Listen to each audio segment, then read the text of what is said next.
और फिर ये छत पे जाता है, छत पे करके पीछे के साइड लटक जाता है, लटक करके फिर एक छत पे कूद जाता है और वहां से फिर उतरते हुए भागता है।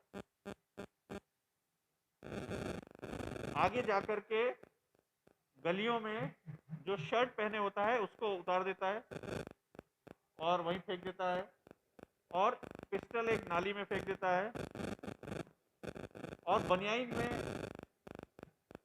फिर वहां से एस्केप करता है। इस पूरे घटनाक्रम में जो महत्वपूर्ण साक्ष्य हमें मिला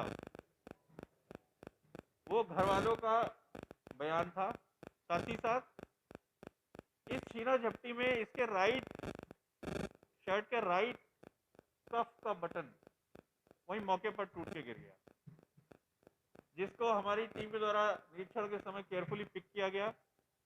जो शर्ट हमने बाद में गलियों से बरामद करी वो फिरोजी रंग की, हल्के नीले रंग की एक शर्ट थी जिसका वो बटन मिसिंग था।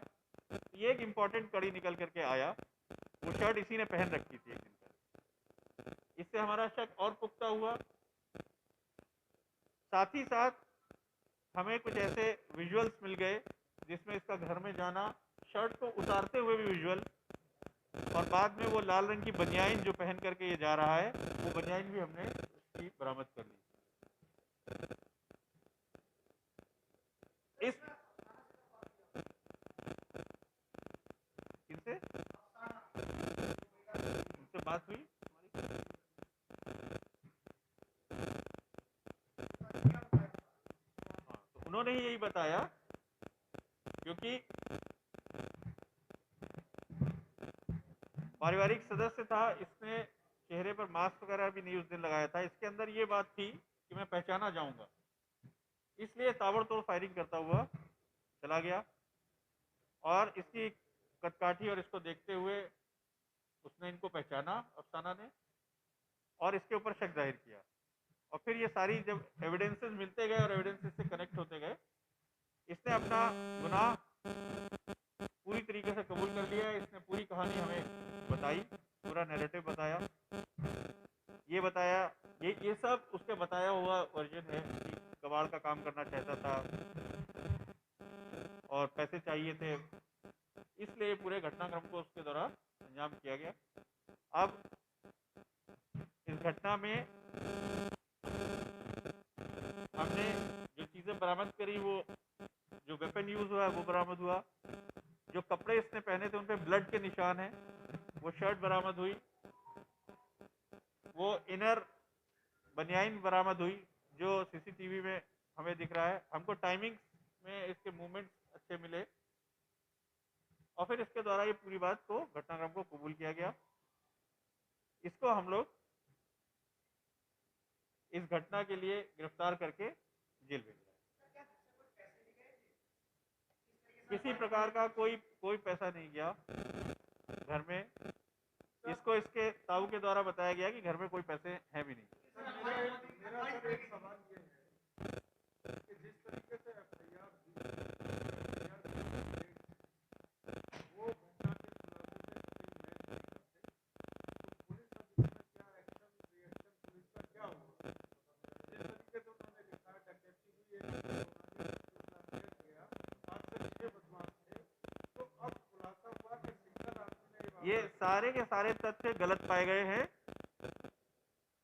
हमने जब ये घटनाक्रम को स्टडी किया तो कोई भी बाहरी व्यक्ति इस पे नहीं आया, किसी प्रकार से कोई लूट और डकैती की कोई भी घटना नहीं हुई, कोई कैश किसी प्रकार से नहीं गया, कोई ज्वेलरी नहीं गई, कुछ नहीं गया।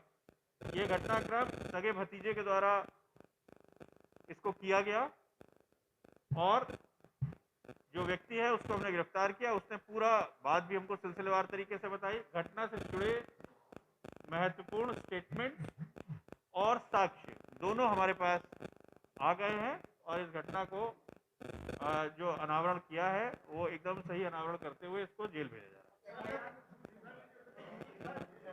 ये हम बातचीत जिन्होंने एफआईआर लॉन्च करी उनसे हम पूछ लेंगे कि उन्होंने झूठ क्यों बोला, इसका जवाब वही बेहतर दे सकते हैं।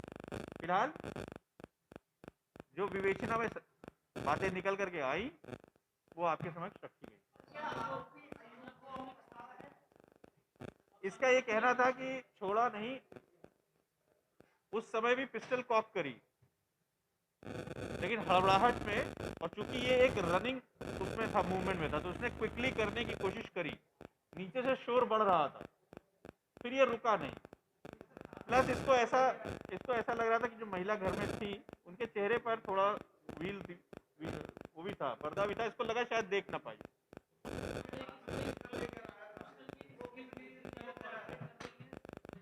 हाँ, वो भी एक लाइव कार्ट्रिज भी मिला है, जो हमको लगता है कि पिस्टल के फंसने की वजह से जब इसने दोबारा लोड किया है तो एक वहां पर एक राउंड इजेक्ट भी हुआ है।